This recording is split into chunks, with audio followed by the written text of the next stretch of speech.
Bom dia, meus amados irmãos, irmãs. Vamos abrir as nossas Bíblias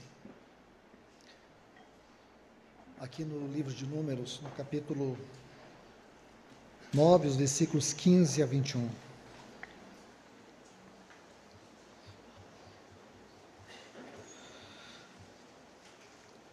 Dentro de tudo que já ouvimos aqui, a palavra de ontem, quero poder, com a ajuda do Senhor, trazer uma cooperação e que essa cooperação possa se alinhar com a mente do Senhor.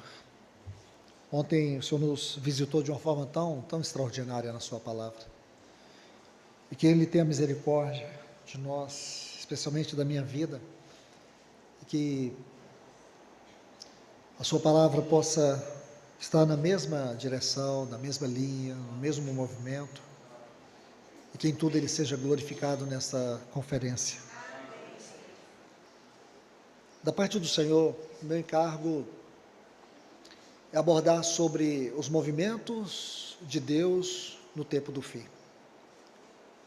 É claro que não temos como esgotar esse assunto, mas pelo menos colocar 3 movimentos. E para isso nós vamos tomar como ponto de partida aquele período em que Israel estava finalizando o tempo ali no Sinai. E ali Deus, Ele traz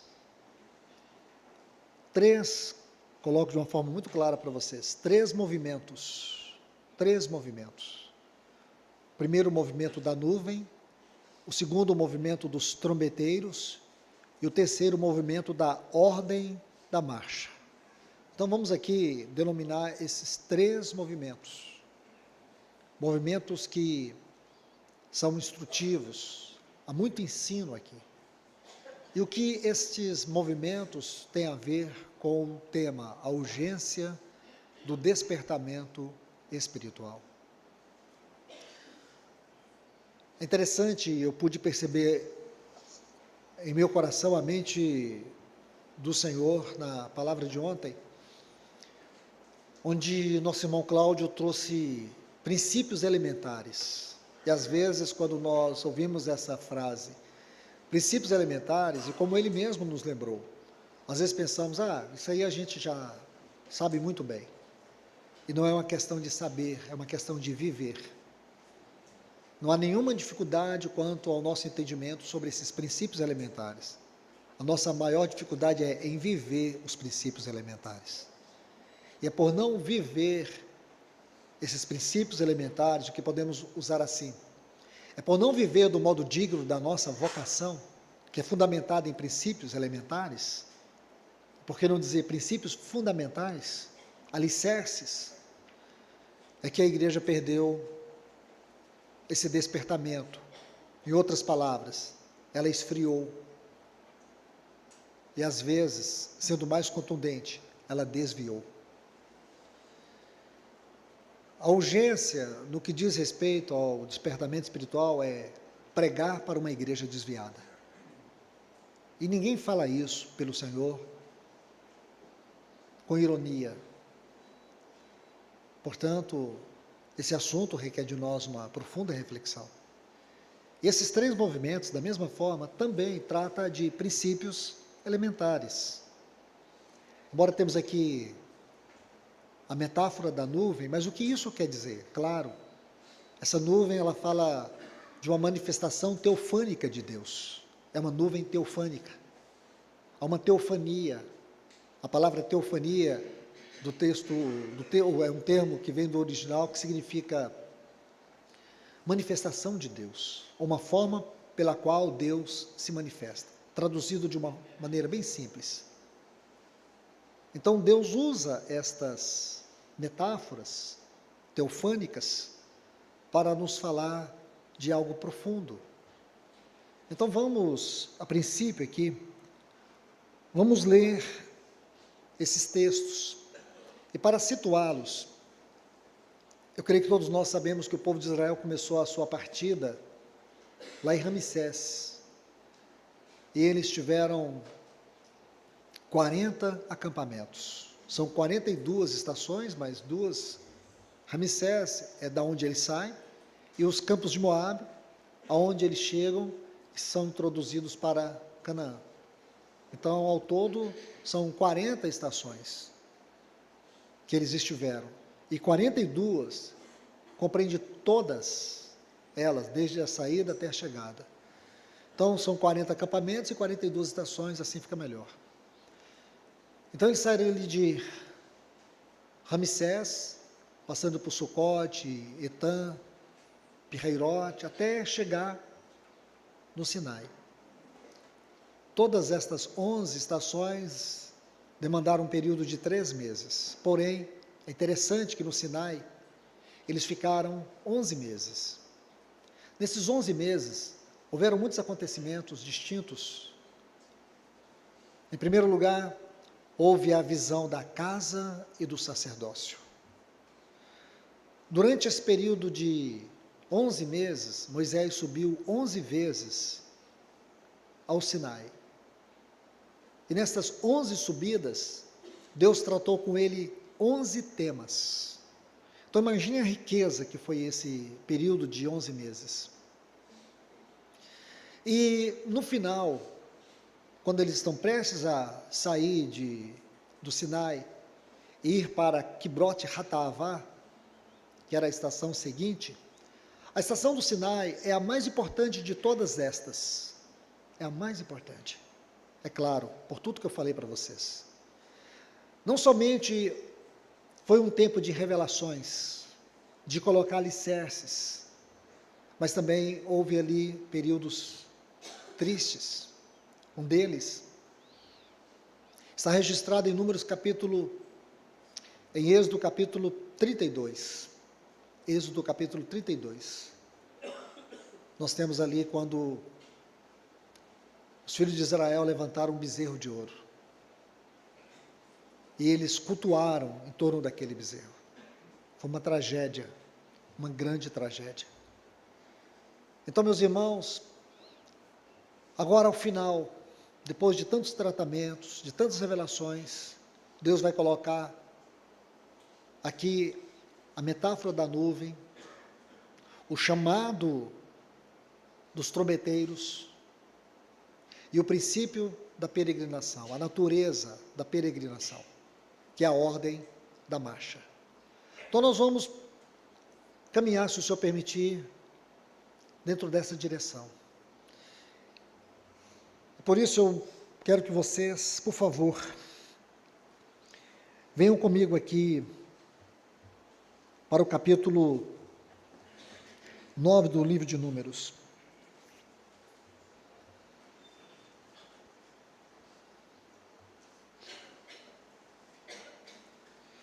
Versículos 15 a 21.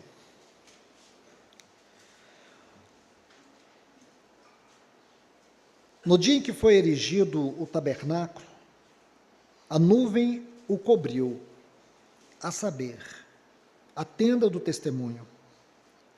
E à tarde estava sobre o tabernáculo uma aparência de fogo até a manhã.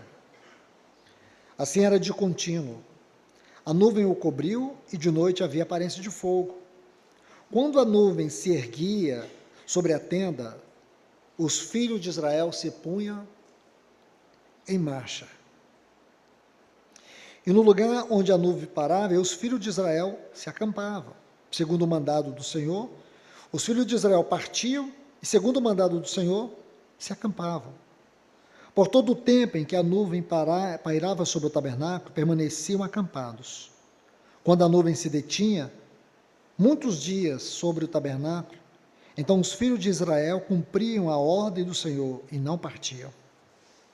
Às vezes a nuvem ficava poucos dias sobre o tabernáculo. Então, segundo o mandado do Senhor, permaneciam, e segundo o mandado do Senhor, partiam.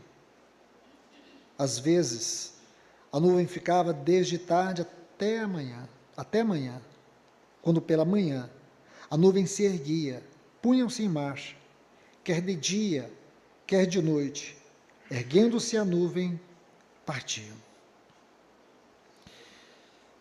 Senhor amado, nós te entregamos esta palavra, Senhor, porque ela é tua, e que ela seja tua, e que o Senhor fale ao nosso coração, Senhor, que o Senhor nos leve a ver nestas palavras um pouco da tua face, um pouco daquilo que é a tua mente para nós nesses dias. Senhor, venha nos transpassar com o poder e com a vida da tua palavra. Em nome de Jesus, nós te rogamos, em nome de Jesus, ajuda-nos, Senhor. Amém. Então, meus amados, vamos estudar do ponto de vista escriturístico um pouco da doutrina que envolve esta nuvem.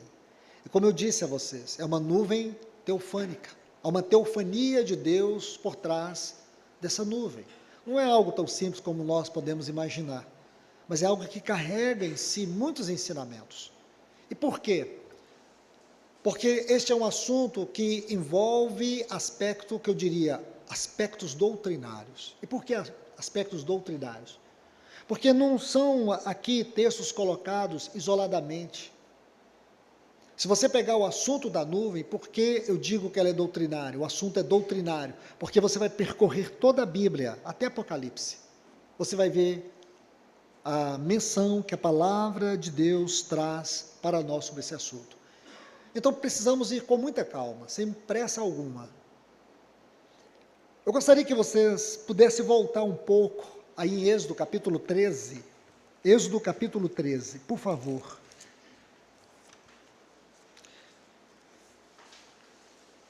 Êxodo capítulo 13. Vamos ler os versículos 20 e 22. E por que estou fazendo isso? Porque eu quero ajudar os irmãos a fazer uma construção em sua mente, em seus estudos, suas anotações aí, sobre este assunto. E gostaria de expor, como disse, de forma bem doutrinária. É claro que não vamos poder explorar todos os textos, mas vamos buscar alguns textos e como que se empilhássemos um sobre o outro, e assim ajudá-los a construir esta interpretação teofânica de Deus na nuvem. Vamos lá, Êxodo capítulo 13, os versículos 20 e 21. Tendo, pois, partido de Sucote, acamparam-se em Etã, à entrada do deserto. Observe, o Senhor ia adiante deles. Essa frase é uma frase que ela não pode, de forma alguma, ser ignorada. É claro que numa leitura simples, nós não vamos perceber o que existe por detrás dela. Nessa frase, o Senhor ia adiante deles. De acordo com o texto hebraico original, essa frase não existe dessa forma, ela não foi escrita dessa forma. No texto hebraico está assim, e a face do Senhor ia adiante deles. Isso muda tudo aqui no texto. No hebraico, se você buscar a palavra adiante, é peniim, que é uma palavra hebraica para face. Então, a face do Senhor ia adiante deles. Então, nós podemos perceber o quanto a leitura bíblica em seu texto original é extremamente e gloriosamente profunda. A face do Senhor ia adiante deles durante o dia, numa coluna de nuvem. Então você perceba por que vamos começar por aqui? É como se eles pudessem olhar para cima e ver o quê? Naturalmente, eles olhavam e diziam, há uma nuvem sobre nós. Porém, espiritualmente falando, eles poderiam dizer, a face de Deus está voltada para nós. Nós estamos debaixo da face de Deus. A ideia é que a Bíblia é um amontoado de escritos desconexos, partiu do inferno. Dentro do período que estamos vivendo, que chama-se período pós-moderno, o pós-modernismo começou ali, nas grandes universidades da Europa, após a queda do Muro de Berlim. E penso que nós não damos muita importância para isso. Eu mesmo, durante muito tempo, ignorava e achava que essa frase, pós-modernismo, não passava de um chavão de retórica. Às vezes as pessoas queriam mostrar um certo brilhantismo na exposição, usava essa frase como se fosse um chavão retórico. E não é, irmãos. Quando você estuda o movimento pós-moderno, o pós-modernismo, que ele tem agora uma irmã gêmea que chama modernidade, que está muito ligada a esse mundo digitalizado, no qual todos nós estamos inseridos, e nós sabemos os efeitos colaterais, devastadores, daquilo que é a modernidade, que nós temos muito mais como amigo do que como inimigo, e eu não posso negar que existem muitas e muitas e muitas coisas boas dentro disso, mas o que existe, o espírito que está por detrás disso, é o mesmo espírito que está detrás do movimento pós-modernismo. Um dos pilares do pós-modernismo é que não existe verdade absoluta. E a intenção dos pais do pós-modernismo era desestruturar todo o pensamento que caracterizava tanto o iluminismo como o marxismo. Eu não quero ficar muito tempo aqui, mas eu quero colocar essa pequena nota. Porém, irmãos, quando você estuda hoje esses efeitos devastadores do pós-modernismo, você vai chegar à conclusão que o maior e mais terrível efeito desse movimento filosófico, que tinha muito a ver com a estética, com a cultura e com a filosofia, com o modo de pensar, afetou o pensamento cristão.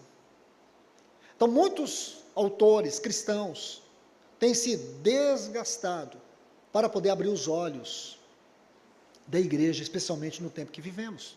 Porque é como uma erosão silenciosa, você não percebe. Mas hoje, quando você conhece esse movimento, que está muito voltado para a estética e para a liberdade, que hoje devastou todo mundo, hoje está influenciado por isso, e também os cristãos, que eu chamaria de evangélicos, é bom fazer essa distinção, onde tudo é válido. O que precisa você entender é que o amor,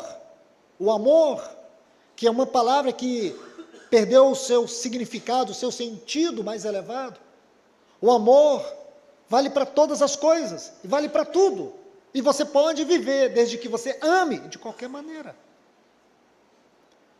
E por isso eu digo para vocês, as versões da Bíblia, a forma de ler, a forma de estudar, nosso país, eu não vou citar nenhum nome, mas os pregadores desse movimento, que se dizem cristãos, eles são verdadeiramente instrumentos satânicos, eu não vou nem dizer o nome aqui para vocês, para não ferir a consciência de ninguém. E as pessoas não estão percebendo.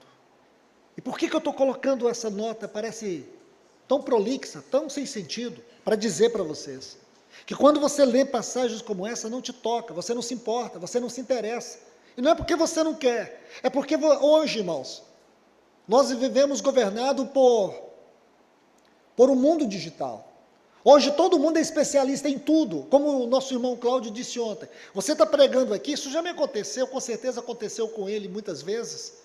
Os irmãos terminam, irmão, mas essa palavra que você falou aqui no hebraico, o que diz aqui meu aplicativo? Não diz a mesma coisa. Eu falei, é mesmo, é. Eu falei, você sabe ler um lexo hebraico?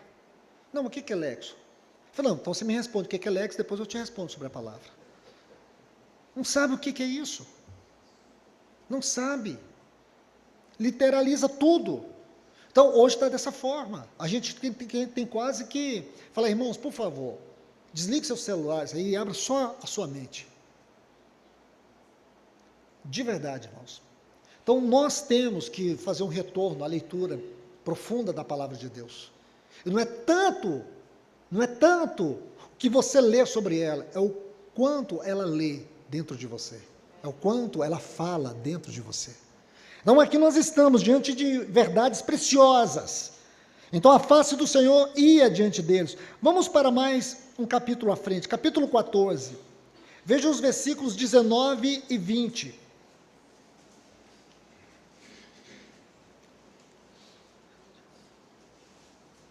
Diz assim, então, o exército, o anjo do Senhor, aliás, O anjo do Senhor, que ia adiante, olha a frase novamente. Esse anjo, ele é chamado em Isaías do anjo da face de Deus. O anjo da face de Deus. Ah, irmãos, como é lindo isso, mas eu não posso me deter aqui, senão eu vou virar para outra direção. O anjo de Deus, que ia diante do exército de Israel, se retirou e passou para trás deles. Também a coluna de nuvem se retirou de diante deles e se pôs atrás deles, e ia entre o campo dos egípcios e o campo de Israel. Veja, o Senhor era guarda, e o Senhor também era retaguarda do seu povo, através do movimento desta coluna de nuvem. Então vamos avançar, agora vamos partir para uma viagem na palavra de Deus, estudando de forma doutrinária esse assunto. Quero colocar esses dois textos para abrir esse caminho para nós, digamos assim. Porque quando você estuda o Pentateuco, existe 41 menções dessa nuvem. Percebe, irmãos? 41 menções. Só no livro de Ezequiel existe 10 menções. Se você parar para estudar o movimento da nuvem, somente dentro do livro do profeta Ezequiel, você vai ficar assombrado. Mas vamos pegar alguns textos apenas, não tem como a gente ler todos os textos. Ao todo, na Bíblia você vai encontrar 90 menções, 90 textos na Bíblia sobre a nuvem. Agora, por favor, vamos para os livros poéticos. Vou considerar os dois textos que lemos como se nós já tivéssemos passado pelo Pentateuco. Vamos agora para os livros poéticos. Jó, capítulo 26 e o versículo 9. Jó, capítulo 26 e o versículo 9.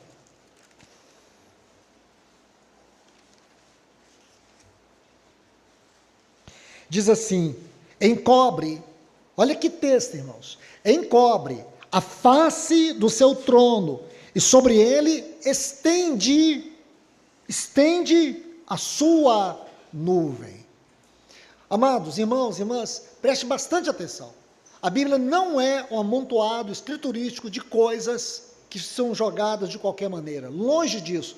A Bíblia é totalmente a inspiração de Deus, ela é totalmente inspirada por Deus, soprada por Deus.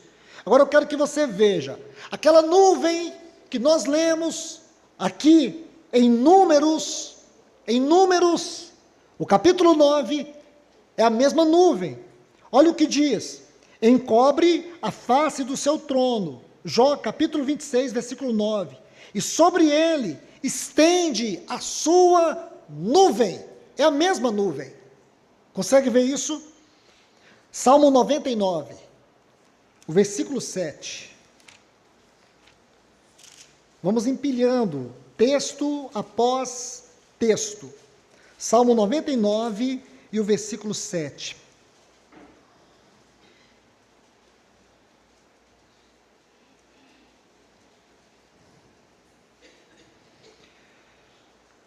Falava-lhes na coluna da nuvem, não era só a nuvem da face, não era só a nuvem que cobriu o trono, mas também era a nuvem que representava a voz de Deus.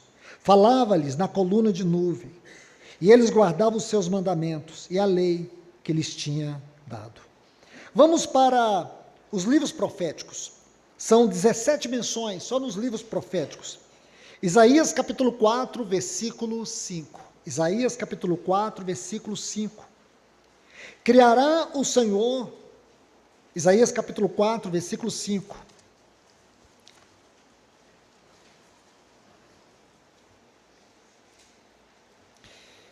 Criará o Senhor sobre todo o Monte Sião. Monte Sião, escute, isso é um princípio. Todas as vezes que você lê sobre Monte Sião, guarde isso. Sião é o pensamento mais elevado que Deus tem acerca do seu povo. Sião tem a ver com o sentimento de Deus em relação ao seu povo. Sião é uma figura da igreja, do povo de Deus, no sentido mais elevado da definição. Guarde isso. Porque todas as vezes que você lê sobre Sião na Bíblia, isso saltará dentro de você.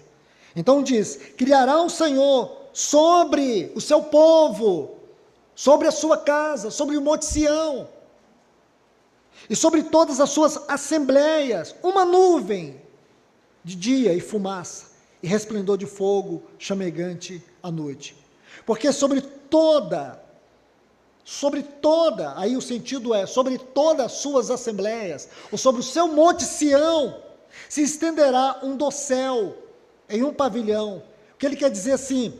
Haverá glória, dossel e pavilhão. A tradução no hebraico é: haverá glória e proteção sobre as suas assembleias.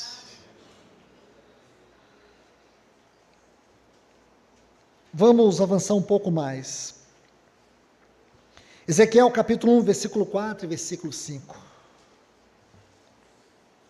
Ezequiel capítulo 1, versículos 4 e 5.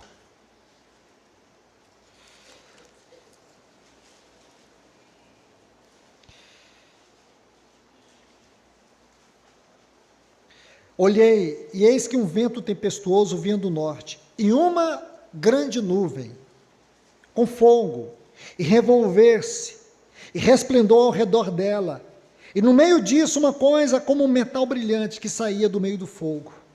Do meio dessa nuvem saía a semelhança de 4 seres viventes, cuja aparência era esta, tinha a semelhança de homem. Irmãos, esse texto aqui, especialmente esse versículo 5, vai mostrar sobre as 4 faces de Cristo, revelada nos 4 evangelhos. E eu vou parar por aqui, só para você ver a grandeza que tem o assunto dessa nuvem. Vamos avançar, irmãos. Eu sei que a tentação é grande para poder entrar nesse versículo 5, mas há uma grandiosidade aqui, irmãos. Só de você perceber a leitura, você vê que é algo tão maravilhoso. Vamos avançar lá para o Novo Testamento. A figura da nuvem, nos evangelhos e no livro de Atos, são 6 menções. A primeira, vamos lá, Mateus capítulo 17, o versículo 5. Mateus 17, 5 diz: falava ele ainda, quando uma nuvem luminosa os envolveu. E eis, vindo da nuvem, a mesma voz lá do Salmo 99, uma voz que dizia: este é meu filho amado, em quem se compraz a minha alma, a ele ouvi. Lucas 21, versículo 27. Lucas 21, versículo 27. Então se verá o Filho do Homem vindo numa nuvem, com poder e grande glória. Irmãos, não fique cansados. Talvez você nunca leu a Bíblia essa semana, tanto quanto você está lendo essa palavra de hoje. Amém. Então, seja grato ao Senhor.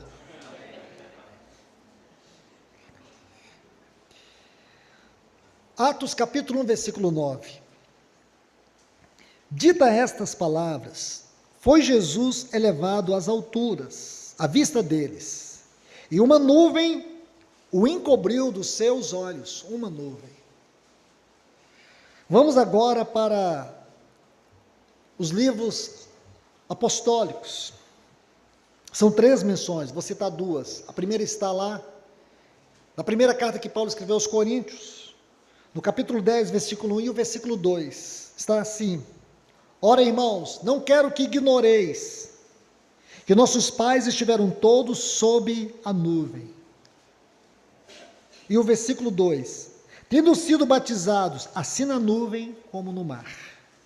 E agora, por último, para a gente ter um pouco de descanso de tantos textos, vamos ver a nuvem dentro do livro de Apocalipse. São 5 menções em Apocalipse. Vamos ler 2. A primeira está no capítulo 10, versículo 1. Apocalipse capítulo 10, versículo 1. Está assim: vi o anjo forte descendo do céu, envolto em uma nuvem. Capítulo 14, o versículo 14.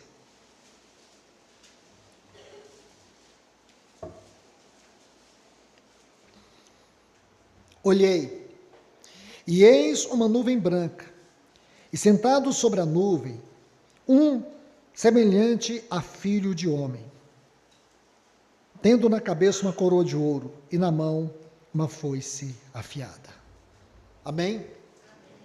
Então, podemos ler aqui alguns versículos, dentro de uma ordem, aonde nós podemos ver que esse assunto da nuvem ali, no livro de Números, capítulo 9, é um assunto extremamente importante, e que tem a ver com os nossos dias, como sempre teve a ver com a história do povo de Deus. Repito mais uma vez, essa nuvem tem algo de divino na sua revelação, não era uma coisa comum, porque se há algo que nós precisamos levar a sério, e o Senhor nos falou isso, o Senhor nos lembrou muito bem, é sobre o aspecto eterno do nosso viver cristão. Porque o grande perigo hoje, irmãos, é que nós venhamos escolher o caminho da religiosidade, o caminho do espiritualismo. E isso, irmãos, não tem preço nenhum. Por quê? Porque espiritualismo e religiosidade você pode viver fingindo. Você pode viver tudo que diz respeito àquilo que chamamos de realidade espiritual, você pode viver só na superfície. Você pode viver de modo conveniente. Você pode viver para mostrar para as pessoas uma estética cristã, que de fato não é. Vida cristã é fruto, é vida. Vida cristã é o resultado daquilo que é Cristo dentro de mim, dentro de você, dentro de nós. Isso é vida cristã. O Senhor nos falou isso ontem de maneira muito clara. É esse aspecto espiritual, celestial e eterno que deve caracterizar o povo de Deus, é que temos perdido. Nós temos perdido, irmãos. Deixa eu fazer uma prova bem prática com vocês. Se você tivesse consciência do que é a vida cristã no sentido celestial, se você tivesse plena consciência do que é vida, e agora, do que é o viver cristão, do ponto de vista celestial e eterno, você faltaria às reuniões de oração da sua comunidade? Você não seria uma pessoa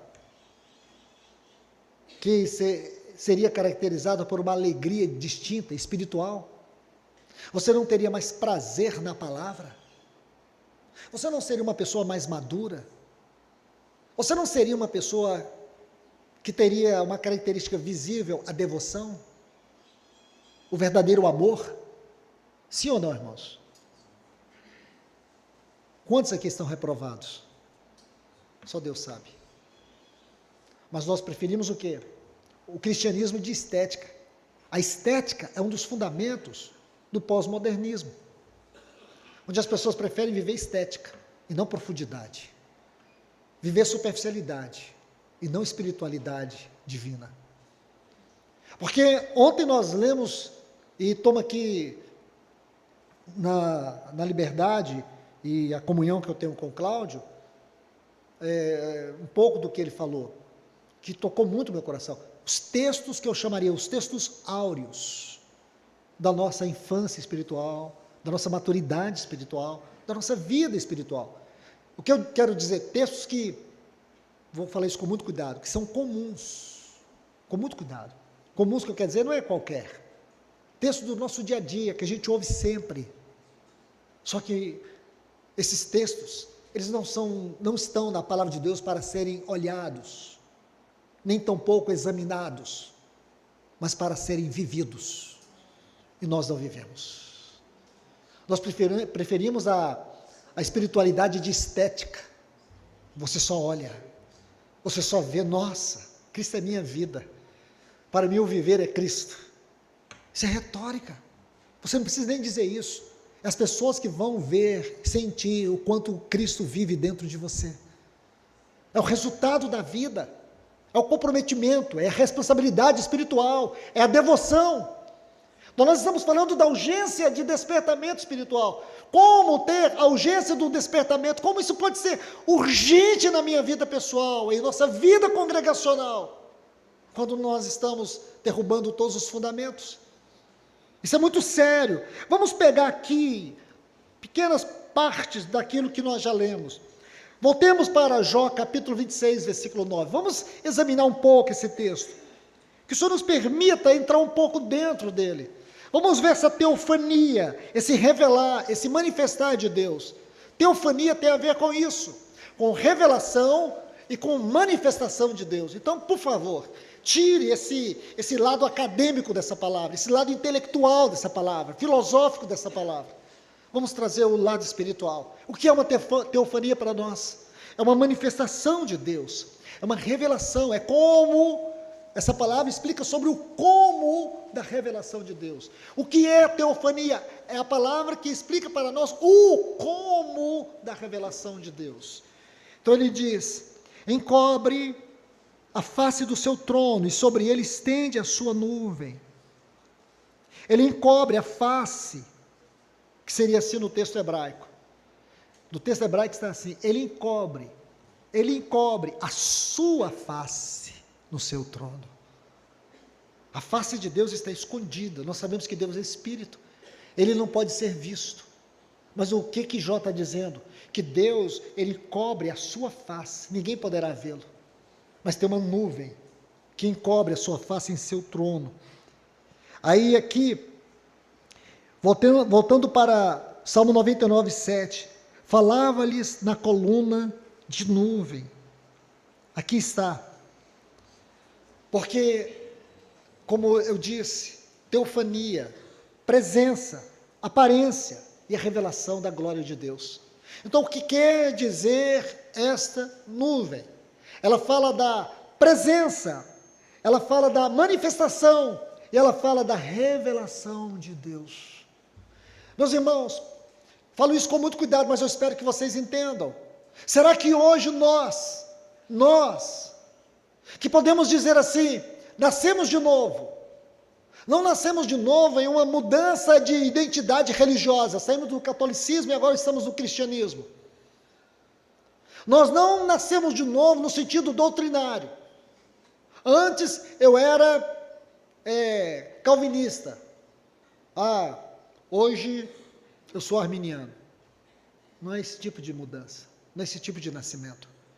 O novo nascimento é que aquela semente eterna da vida, incriada, indestrutível, a vida que venceu a morte, a vida que venceu o inferno, a vida que venceu Satanás e todos os seus asseclas, essa vida, que é a vida do próprio Deus, que nos foi doada em seu Filho Jesus, e que o Espírito Santo a trouxe e fez habitar dentro de nós, isso é novo nascimento.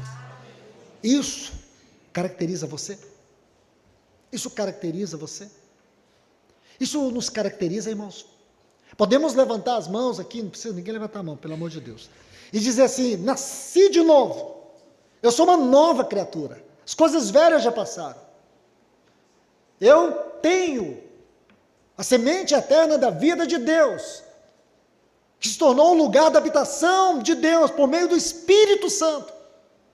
Sim, então nós podemos dizer, existe uma nuvem de glória, existe uma nuvem da manifestação, existe uma nuvem da presença de Deus sobre a minha vida, sobre a nossa vida. Quando nós nos reunimos, como disse o nosso Senhor Jesus, quando 2 ou 3 estiverem reunidos em meu nome, ali eu estarei no meio deles.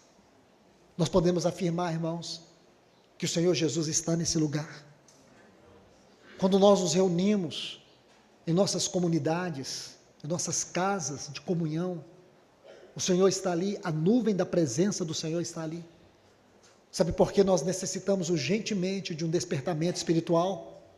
É porque a nuvem foi, e muitos de nós ficamos. A nuvem se moveu, e nós nem sabemos aonde estamos. Sabe por que esse tema se faz necessário, irmãos? Esse tema nunca poderia fazer parte de uma conferência do povo de Deus. É porque nós temos perdido a característica do viver como um povo celestial. Quando eu olho para esse tema, eu sinto uma profunda vergonha da minha vida. Então seria muito simples aqui trazer 3 palavras, a gente ir embora e vamos marcar já a nova conferência. Eu acho que isso seria, irmãos, uma atitude vil, leviana. Meus irmãos e irmãs, eu quero chamar a atenção de vocês. Por que nós estamos tratando desse tema? Será que esse tema é para alguns? Será que não é para a Assembleia de Goiânia, para a Assembleia de Patos, para a Assembleia lá de Itaberaba, lá dos irmãos de Rondônia, Ariquemes, e as demais assembleias que estão aqui? Será, irmãos? Será é porque o Espírito Santo está tão longe e a gente se acostumou com a ausência dele? Será, irmãos? Será que a gente vai sair mais uma vez aqui desse lugar e nunca refletir sobre isso? A gente está lendo textos e não dando a menor importância para isso. Isso não tem que nos esmagar? Será que a gente não tem que sentir um pouco de vergonha de caminhar tantos anos e não ter avanços? Nós perdemos o nosso caráter, a nossa identidade está perdida. Sabe por que a nossa identidade está perdida? Porque a nuvem foi e nós ficamos em algum lugar que nem sabemos aonde que é. Mas ainda, mesmo assim, construímos nossos barracos espirituais, enchemos de quinquilharia, e aí, quem se importa? Ainda mais que tem o mundo digital ao meu favor, eu ouço quem eu quero, quando eu quero, na hora que quero. Vai conversar com irmãos, com famílias, que não tem onde reunir com os irmãos, que com tudo isso, eles não estão em paz, não estão felizes, eles gostariam de viver em comunidade de irmãos. E nós vivemos, olha as reuniões de oração, para mim as reuniões de oração refletem toda a igreja. Mas quem se importa, irmãos? Quem vai se importar? Já temos uma programação semanal, tem uma reunião de estudo da palavra, tem a mesa do Senhor, tem a reunião dos jovens, tem a reunião das crianças, vai ter um encontro isso, vai ter encontro lá, a gente tem uma programação. Por que nos preocupar com a glória de Deus, com a manifestação de Deus? Por que nos importar com a face de Deus, que a gente nem vê e nem vai ver? Só que é essa face que governou o caminhar do seu povo. É por causa dessa face que nos guarda e nos protege, que Satanás não tem nenhum poder de colocar o seu dedo sobre nós. É por causa do poder dessa face, e mesmo assim nós estamos como que caminhando, nos desviando dela. Amados irmãos e irmãs, observe, vamos voltar aqui para Números capítulo 9, versículo 15. Números, o capítulo 9, versículo 15. Precisamos considerar aqui algo muito especial.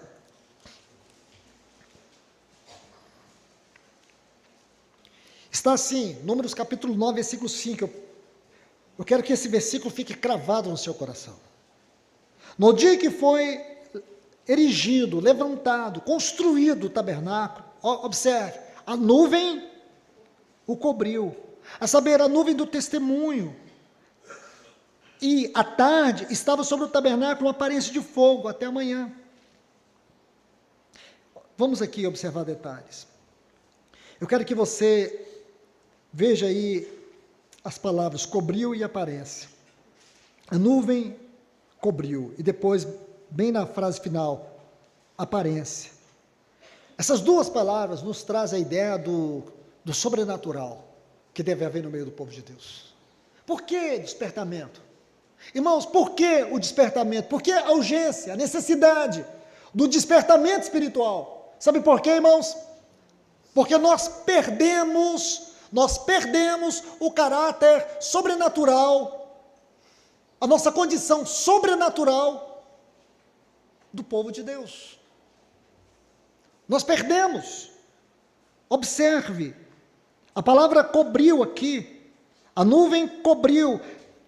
No texto hebraico, essa palavra significa ocultou. Ocultou. Então, a nuvem cobriu, ela ocultou, ela escondeu, ela envolveu o tabernáculo. Então, quando eu estou falando de nuvem, eu estou falando de quê, irmãos? Eu estou falando da manifestação, eu estou falando da presença, eu estou falando da revelação, eu estou falando da glória de Deus. Essas 4 palavras, por favor, coloque aí, guarde. Quando você lê a palavra nuvem, você vai falar de manifestação, você vai falar da presença, você vai falar da revelação, você está falando da glória de Deus. Estas 4 palavras definia o que era Deus para eles, definia o que eles deveriam desfrutar. E por que perdemos, irmãos?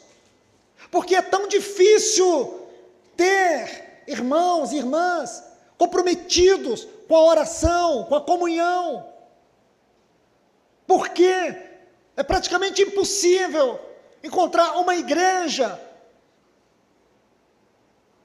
que tenha uma reunião em torno da centralidade de Cristo. Por que precisamos de tantos apetrechos?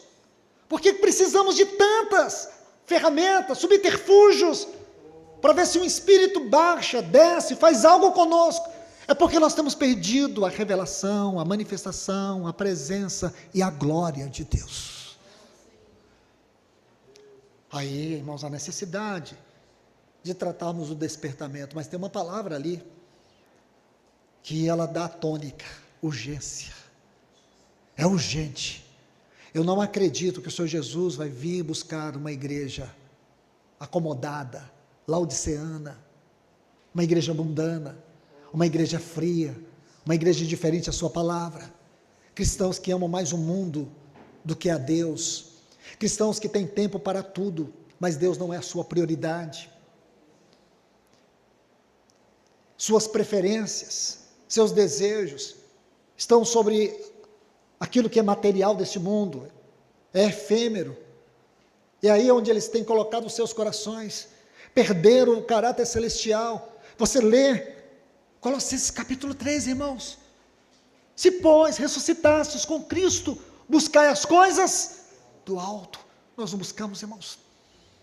Nós não buscamos, não estou dizendo que é errado você ter um carro do ano, ter o melhor carro, ter a melhor casa, não estou dizendo que isso é errado. Errado é quando essas coisas têm você. Errado é quando essas coisas, por causa delas, você tem perdido o seu tempo. Você tem se gastado, se deixado gastar. As suas prioridades foram distorcidas por causa dessas coisas. São como que ídolos ocultos dentro do coração. Você compreende, irmãos? Observe aí, buscar as coisas do alto. Porque morresses, e a nossa vida, diz Paulo, ela está dentro de Deus, em Cristo. Consegue entender isso, irmãos? Isso é sério, isso é extremamente sério, porque isso é que tem caracterizado o cristão dos nossos dias. Eu diria assim, o cristão pós-moderno. Não pode ser, irmãos. O Senhor não virá buscar uma igreja pós-moderna. O Senhor não virá buscar uma igreja governada pelo pós-modernismo. O Senhor virá buscar uma igreja que é governada pela sua nuvem, pela sua manifestação, pela sua presença, pela sua revelação e pela sua glória. Observe aqui a palavra aparência. Aparência. Interessante que essa palavra no hebraico, kaká, é uma palavra interessante, kaká com K, K-A-C-A e H, kaká. Sabe o que ela significa? Sobrenatural. Uma aparência sobrenatural. Como que está isso aqui no hebraico? Aparência sobrenatural de fogo. Havia uma aparência sobrenatural de fogo sobre o tabernáculo. Então havia aqui duas coisas. Vamos tentar entender esse texto. Quando aquele tabernáculo, quando eles caminhavam ali na peregrinação, aquele tabernáculo estava sendo conduzido, a nuvem o cobria, e à noite, uma aparência sobrenatural de fogo estava sobre eles. Que coisa linda, irmãos. A igreja perdeu isso, irmãos. A igreja perdeu isso. Eu arrepio quando eu ouço os irmãos dizer assim, nossa cobertura espiritual é os irmãos tal. É mesmo, irmão. Você está precisando dessa cobertura mesmo? Você está prefira outras coberturas. Que absurdo, irmãos. Nós perdemos isso, a gente ouve tanta coisa absurda no meio do povo de Deus que dizem que estão caminhando em direção aos céus, para uma vida eterna, para o reino de Deus. Observe isso, irmãos. Nós perdemos o caráter sobrenatural. E foi aí que movimentos pentecostalistas distorceram tudo, os dons, os ministérios. Os dons se tornaram o quê? Propriedade particular do espiritualista. Os dons se tornou ferramentas espiritualistas. E os ministérios se tornou um clérigo. Satanás entrou em tudo isso, sabe por quê? Porque a igreja perdeu o sobrenatural. Porque enquanto nós nos mantivermos debaixo da nuvem, cobertos pela nuvem, manifestação, presença, revelação e glória de Deus, a manifestação de Deus trará o aspecto sobrenatural. Aquilo que o Senhor Jesus disse que for ligado na terra, terá sido ligado nos céus. Como é possível isso? Esta é a condição sobrenatural do povo de Deus. E porque perdemos a condição, a identidade sobrenatural, e muitos podem pensar, mas irmão, imagine, se a igreja for tudo isso, você pode imaginar como as pessoas podem se tornar orgulhosas. Pelo contrário, não existe. E aqui quero tomar emprestado novamente um pouco da palavra do irmão Cláudio. Nós precisamos do caminho da cruz. Não existe caminho da cruz. Irmãos, eu não sei se eu vou poder tratar tudo, mas eu quero por isso adiantar um ponto aqui. Sabe como que era a peregrinação deles? A ordem da marcha? Saía o estandarte de Judá. E os meraritas, os coatitas, iam no meio deles. O estandarte de Judá era o primeiro a partir.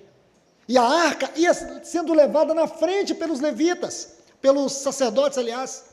Eles iam carregando a arca. Só depois de 3 dias, é que o estandarte de Rúben partia. Que coisa linda, irmãos. E você vai ver que 3 dias tem a ver com o caminho da cruz do nosso Senhor. É uma referência ao caminho da cruz. Porque Ele ressuscitou no 3º dia. 3 dias. Ele ressuscitou, e a arca, e a palavra vai dizer que a arca, ela percorria esse caminho de 3 dias para encontrar descanso para o povo de Deus, o lugar adequado.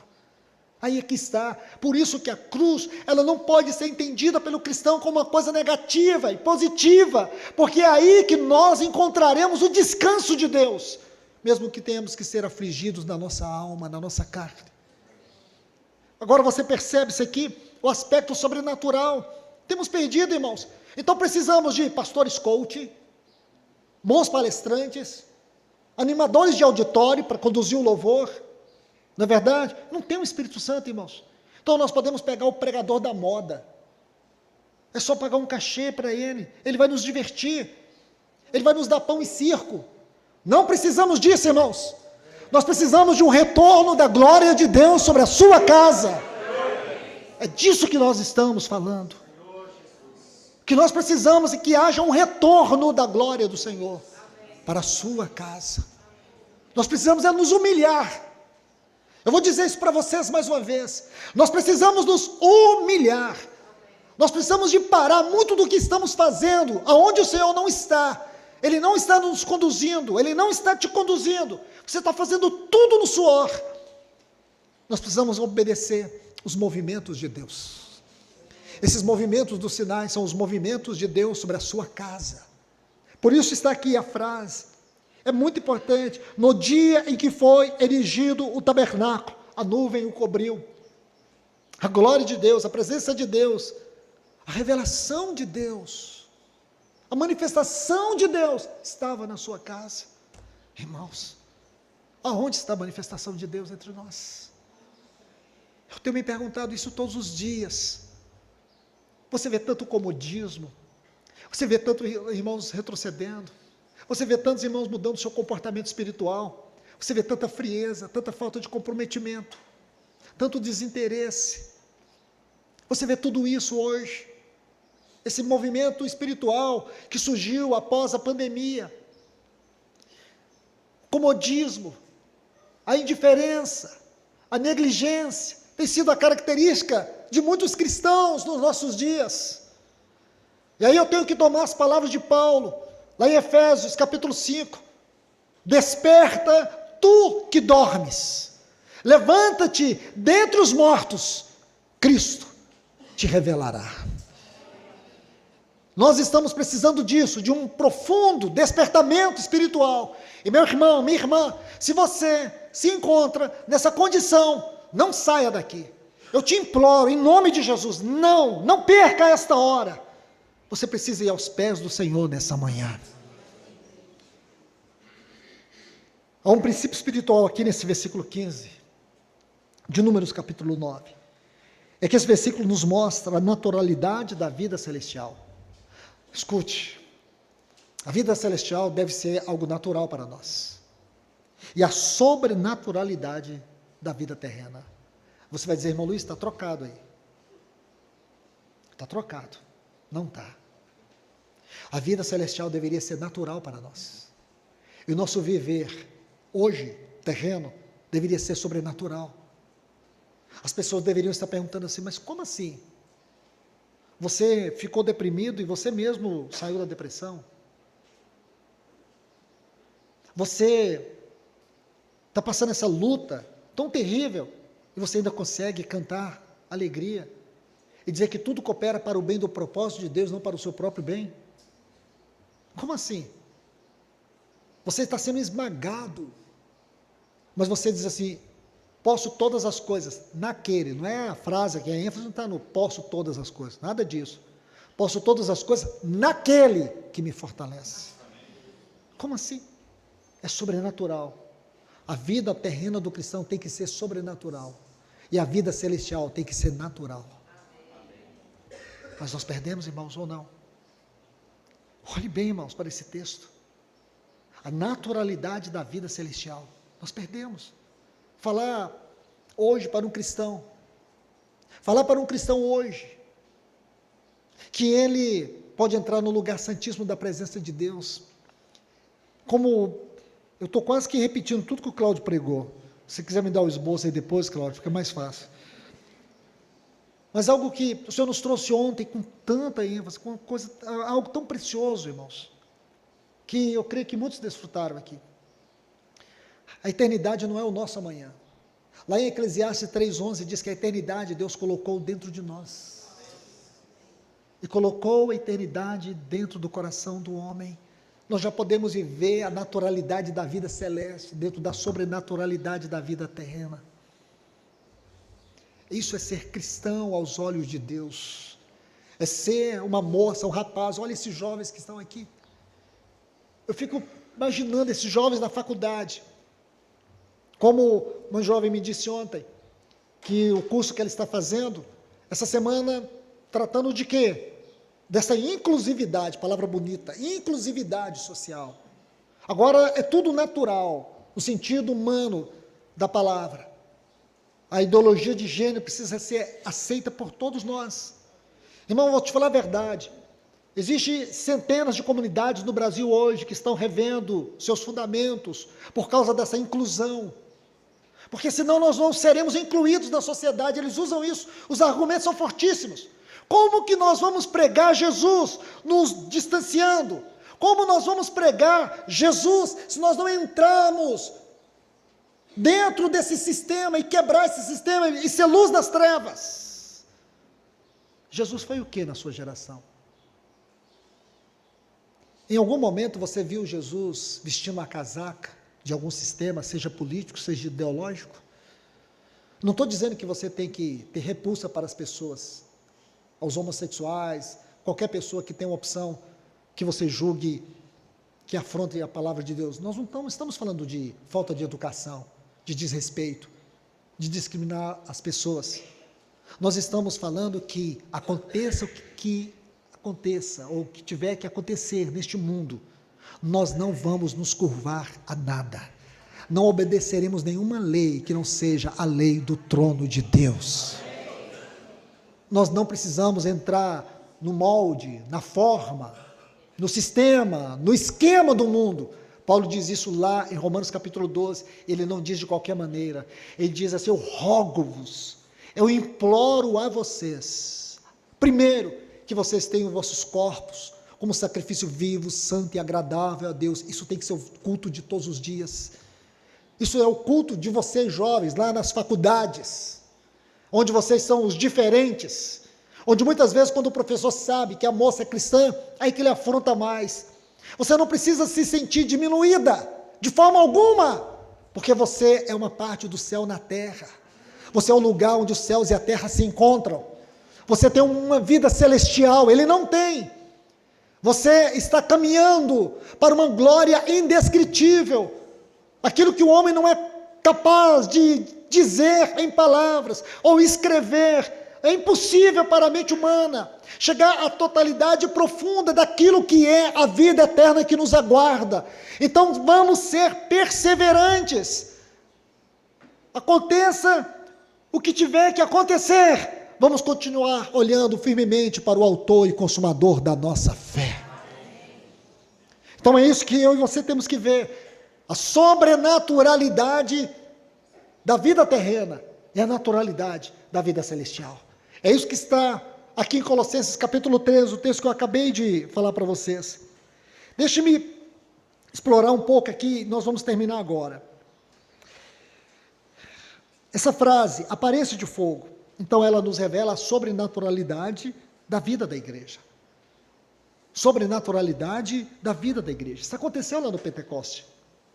Quando eles começaram a viver aquela gloriosa experiência, aí tem uma descrição, que eu diria uma descrição pictórica, que tem essa tônica da metáfora espiritual, línguas como que de fogo, algo sobrenatural. O que estava acontecendo ali era algo sobrenatural, não era natural, era sobrenatural. Aí veja, foi um testemunho que aconteceu ali. Vou buscar essa frase, aparência de fogo. Êxodo 3:3. Êxodo 3:3, nós vamos encontrar a tradução dessa frase segundo o texto hebraico. Êxodo 3:3 diz assim: então disse consigo mesmo, irei para lá e verei, essa frase, essa grande maravilha. Essa grande maravilha. Isso tem que caracterizar a igreja. Nosso reunir tem que ser essa grande maravilha. O nosso cantar, o nosso reunir, o nosso estar juntos, o nosso adorar, o nosso ouvir a palavra, tem que ser uma grande maravilha. Está vendo, irmão? Êxodo 24:17, há uma outra tradução dessa palavra aqui, nesse texto, ou dessa frase, aparência como de fogo. Se você buscar no hebraico, há uma só palavra para isso. Porém, aqui, essa palavra, kakak, só que quando você vai nesses textos, você encontra lá essa palavra, ela está traduzida de outra forma. E aqui está assim, Êxodo 24:17, o aspecto da glória do Senhor. Essa aparência de fogo é o aspecto da glória do Senhor. Eu me preocupo muito com isso, irmãos. E por que preocupo? Porque nós temos uma tendência a nos acostumar, a nos esfriar, a ser tomado pelas circunstâncias. E aí nós perdemos o caráter celestial da igreja, como a entidade espiritual. O caráter celestial da igreja como entidade espiritual. Não é uma entidade como organização. Não é uma entidade humana. É uma entidade espiritual. E aqui, irmãos, nós precisamos ser um povo caracterizado pelo anelo pela face de Deus, pela glória de Deus, pela manifestação de Deus. Então, eu quero deixar aqui essa palavra com vocês, para abrir caminho para as outras palavras, para que nós possamos ser ajudados, irmãos. Porque agora, na próxima palavra, vamos estudar sobre o papel dos trombeteiros. Os trombeteiros. E por que trombeteiros? Por que profetas e mestres? O que significa o ministério profético? Ele sempre estava lá no meio do povo de Deus, mas quando é que ele se tornava visível e necessário? É quando a mente de Deus era perdida no meio do seu povo.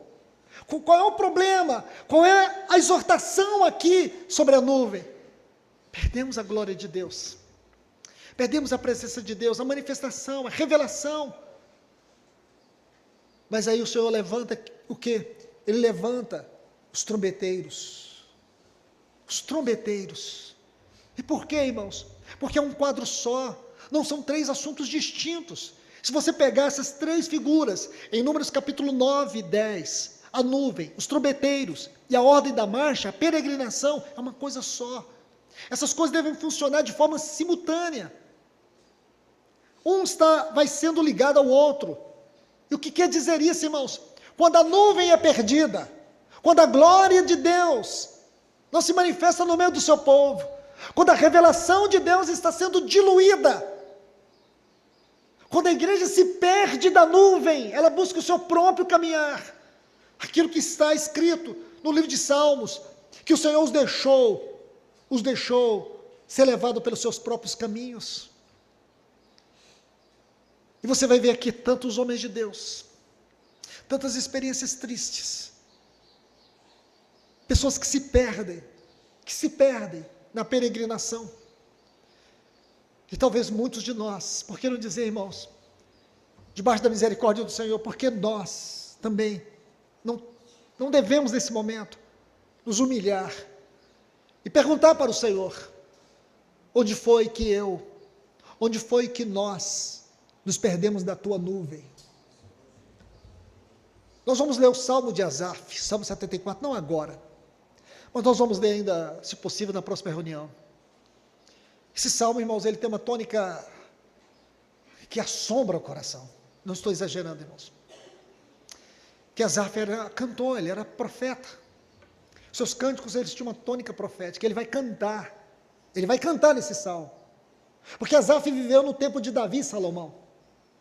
Mas ele vai cantar o que aconteceu no livro de Jeremias, sobre as ruínas da casa de Deus. Ele vai cantar tudo aquilo.